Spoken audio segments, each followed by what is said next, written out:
within. How to awaken the vision within. But one thing is key. Like I said, these ladies just stepped all over my message. It's going to take some boldness. It's going to take resilience. And you're going to go through some risk. You're going to have to take some risk in order to tap into that thing that lies within. In order to wake something up. Because when something is deep on the inside, when it's lying dormant, like my sis said, it's asleep, right? So I'm here today to share with you how you can awaken the vision that lies within. But first, I want to pose a question. What do you see in the morning when you look in the mirror? What do you see? What is your why? W-H-Y. What has you? What motivates you? What drives you? What are your aspirations? And ask yourself this. Is it propelling me mentally, spiritually, or emotionally? See, having a vision, you have to shift your mindset from mediocre thinking. That's the only way you're going to be able to see it beyond what you're seeing now. You got to be able to shift your mindset. Because once you do that, your lifestyle begins to change. Your habits begin to change. See, visionaries have keen eyesight. Visionaries have keen eyesight. And they have a fresh set of eyes. Right? They have a fresh set of eyes. One pastor said you got to see it before you see it. Meaning that it's a different realm you got to see that thing in. If you're a visionary, you can't see it like this sis see it or that sis see it. You got to see it in a different realm. You got to see it in a different dimension. So in other words, when you think it, you can imagine it. When you believe it, without a shadow of doubt, whatever come against you, you're going to possess that thing. You're going to bring it to life. You got to understand that visionaries are leaders. No doubt, they are leaders. And you are the driving force to accomplishing whatever goal you set your mind out to do. Whatever that may be. No matter how big it is, no matter how small it is. You're the driving force to accomplishing that goal. And you're going to have some people that's not going to agree with you. But I don't expect you to agree with me. Because I'm a visionary. You don't see things the way I see it. You're going to have some people say, oh, she don't act the way she used to act, girl. She don't even talk the way she used to talk. Where'd she get that language from? That's stupid what you're doing. That doesn't make sense. But how many of us know he chooses the foolish things to confound the wise? So it's okay if they don't agree with you. But don't endure that mental frustration. But you got to have some mental toughness. I tell my children, and I tell myself, we got to have some thick skin. We got to have some thick skin. It's okay to take advice from someone, but let it line up with your vision. What do people do when at these large construction sites when they have a lot of debris laying around? What do? They move it out the way, right? So that's what I'm saying. When the challenges come, when all that debris is piled up, you got to move it out the way. You got to know how to move it out the way. That's having thick skin. That's enduring the strength that you need to accomplish whatever goal you set your mind up to doing, right? Come outside of that box of fear. Don't be in this little safety zone box saying, I don't want to step outside the box. I don't want to think outside of the box. Give yourself permission to step outside of that box. It's okay. But when you do it, it's going to take some tenacity and strength. It's going to take some endurance. See, you got to work that vision. You got to unfold the vision. Right? Right? Amen. words, you got to master that vision. You got to know how to master it. So whatever it is that's coming up against you, have some resilience. Have some strength. Have some tenacity to say, no, I'm not going to accept this. So I tell you today, go slay your giant. Go slay your giant. Are we visionaries? Are we true visionaries? Are we true visionaries? Yes. Are we true visionaries? Yes. Yes. See, I'm not talking about how you feel at times. Right. When other people are at home sleep, you need to be up thinking. Right. You need to be up praying. You need to be up saying, God, give me more ideas. Produce more in me. See, I'm not talking about this thing that we see in this earthly realm. I'm not talking about that. It's something much bigger than that. I'm talking about this inner man. That out of this belly shall flow what? Rivers of living waters. Rivers. That means you come to take over some stuff. You coming to overtake some stuff. That's what visionaries are. Right? Right. You got to have a lion's perspective when you chasing that vision. One thing about lion, when they go and try to get their prey, when they seek their prey, when they hunt their prey, and once they subdue their prey, they taste that blood and that drives them even more. But the key to it is not to subdue that prey. It's to go out and hunt again. It's to go out and hunt again. That's what those lions do. So I'm telling you today to trust your struggles. Trust your struggles like this sis did. Build off of that like she did. Recycle it. Motivate yourself. Push yourself. David encouraged himself all by himself. So that's what we have to do as visionaries. You don't have to compare with what has already been created. I wish somebody would have caught that. You don't have to compare with what has already been created. Before he formed you in what? Your mother's womb, he knew you. That's right. He knew this was going to happen. He knew this was going to take place. He knew that. We're like rubber bands. Rubber bands serve multiple purposes, right? And what do I mean by that? Sometimes, as visionaries, as leaders, you're going to be stretched at times. Sometimes you're going to have to readjust. And sometimes you're just going to have to hold it together. But one thing I submit to you today is just don't break. Keep it together. Just don't break. Don't break in the process.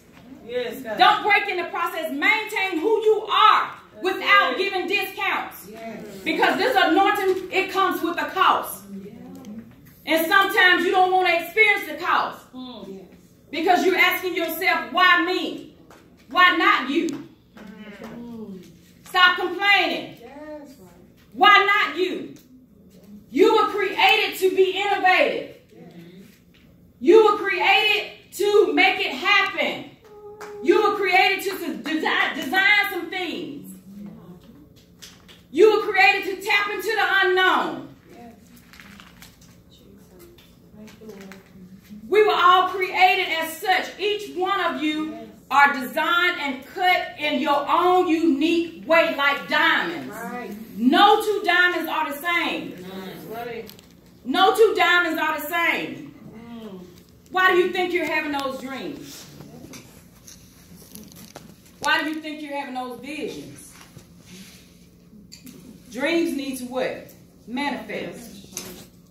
And visions need to be tapped into. See, seeing the vision is one thing, but activating it is another. Jesus. Wow.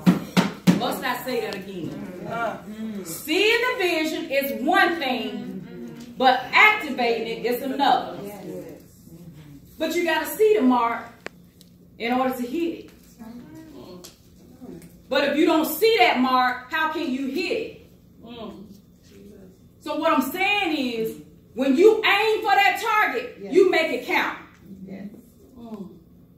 Make it count. Don't become stagnated and procrastinated.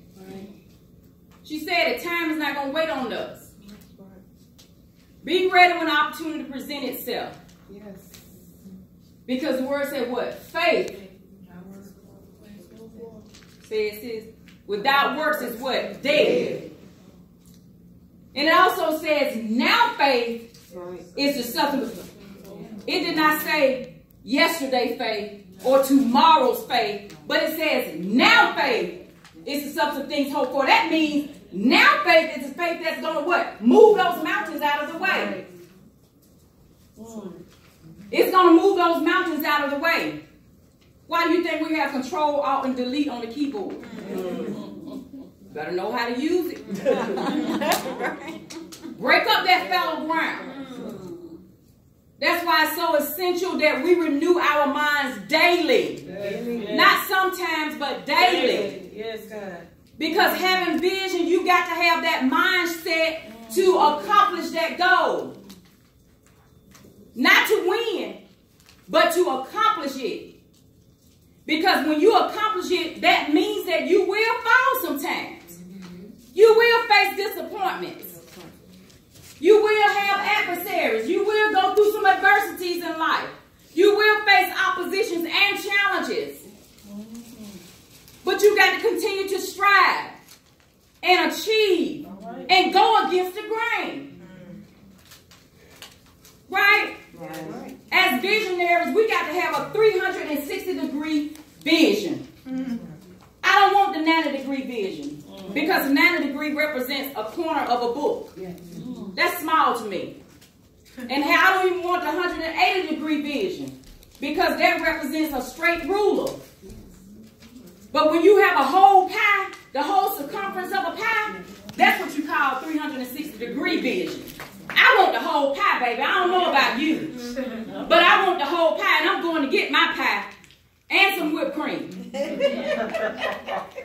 You must keep that burning desire inside of you to the point that it becomes part of you. Do not accept it. Yes. The will and strength to become is part of your DNA. Yes. Do not accept lack. Do not accept fear. Do not accept unbelief. Yes. Do not accept doubt. Do not accept those wooden nickels. Right? I want the real deal. And I like how my sis put it. Carbon copy, I always use counterfeit. But I got a new one now, carbon copy. I don't want to. Do not accept carbon copies. Right. Having resilience. Having the tenacity. Having the strength. You got to eat vision. You got to digest vision. Yes. You got to sleep vision until you possess vision. Yes, right. Bring it to life. That's right. Yes. Bring it to life. Yes. Cultivate your mind by feeding your faith every day. Yes. And watch your doubts starve itself. Yes. Y'all don't do me. Hey, I said cultivate your mind by feeding your faith. The hands that you can't see. The things that you can't see. Yes. And watch your doubts starve itself. Yes. Quitting is not an option, sis. Jesus. Giving up is not an option, brother. Throwing in the towel is not an option. Dr. Randy Pausch says, brick walls are there not to keep us out, but to see how bad we want something by breaking them down. So as visionaries, we got to go after that thing. Right. We got to know how to tap into it and unleash and unveil what's lying beneath. How bad do you want it? Bad.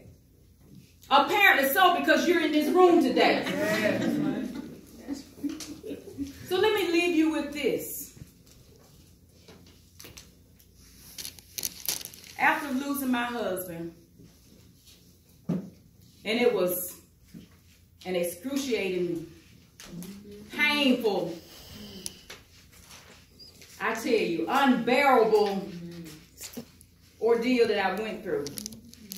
But I tell people my scars, my scratches, my scrapes, the pain that I had to endure wasn't for me. It wasn't for me. I had to give my pain purpose. I had to see that thing there instead of seeing it here. Yeah, the process was painful. I didn't want to endure the process, but I had to. The word said he must what? Needs to go. Yeah. So I had to go through it to get to where I am now. And still hadn't arrived yet. But I had to give my pain purpose. Because I got lives to touch.